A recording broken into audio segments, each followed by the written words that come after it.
happy to support the extension of this Act to ensure that temporary outdoor seating areas at pubs and restaurants are covered by the liquor licences of the premises. Obviously, the use of outdoor seating over the summer in particular was very important in helping to bring down COVID numbers. I think they also help to make our towns and city centres more vibrant. I think it is possible for us to sustain an outdoor living outside of a pandemic. It is possible, particularly in summertime, but even outside of the summertime, there's much that we have done that needs to be continued. It obviously is the case that while we extend this Act correctly, that as the winter weather is quite delayed, but it's presumably coming, it gets colder, more and more people will be leaving the outdoor areas and moving indoors in bars and restaurants. And that obviously in turn poses very serious challenges. And I have to say, the announcement by the government today of the new rule about midnight, it just strikes of more theatre about COVID as opposed to actually doing what's necessary. It was Orla Hegarty who said, I think quite appropriately, are we dealing here with a virus or are we dealing with a vampire? What are the methods that we're taking to try to stop the spread of COVID? And I think there's been so much theatre in the course of this pandemic, theatre to pretend to be doing something as opposed to dealing with the actual issues. And we're here talking about outdoor because of outdoor being central, because of the fact that we're dealing with an airborne virus. So to the extent that we have licensing for outdoor premises, there's some recognition, some thought on the part of the government that yes, the question of airborne virus is very, very important. But then it simply boggles the mind that almost 2 years into an airborne pandemic, we have no real action to improve indoor air quality in bars, restaurants, or schools and offices. No legally enforceable measures to ensure there's proper ventilation. Very, very few workplaces have CO2 monitors, and practically no air filtration systems in use, including in our schools.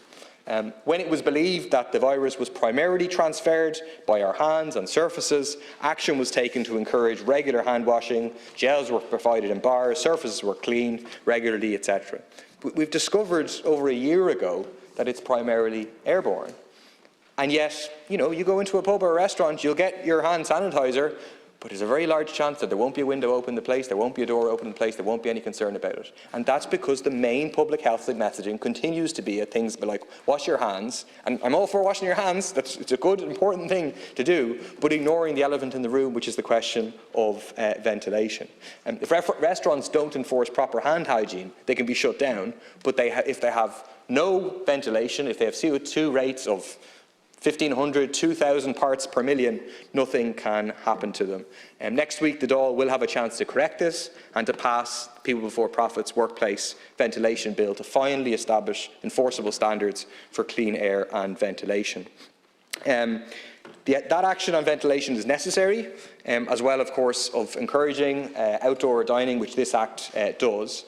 The other relevant measures you have the fact that you have the midnight coming in, etc. I think the tendency, very, very unfortunately, is going to be towards increasing lockdown and sectors going back to being closed.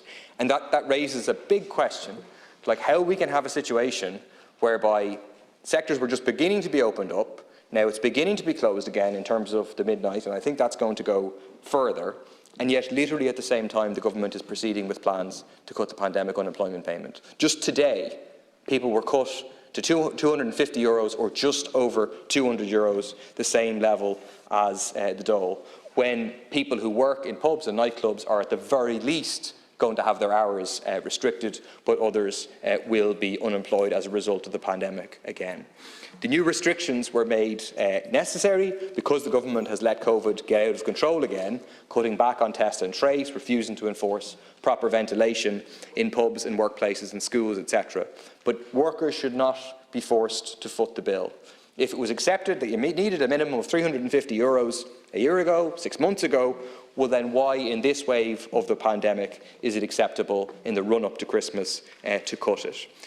It should not be cut it should be restored to 350 as long as the serious effect of the pandemic is with us, as long as it's shutting down parts of the economy, as long as it means people are unemployed, and it should be restored to 350. Thank you, Deputy.